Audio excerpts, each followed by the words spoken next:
Welcome back to our channel. Today we'll show you how to import browsing history in Chrome on your PC. This can be a handy feature when you switch to a new computer or want to sync your browsing data across devices. Let's get started. Step 1. On your computer, open Chrome. Step 2. At the top right, click on the three dots icon, then select Settings. Step 3.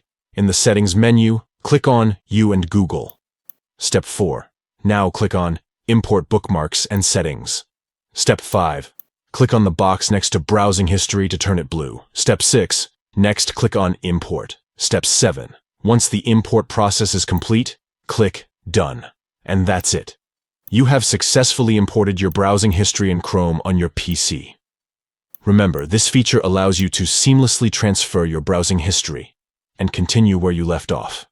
It's a great way to stay organized and have a consistent browsing experience. Thank you for watching.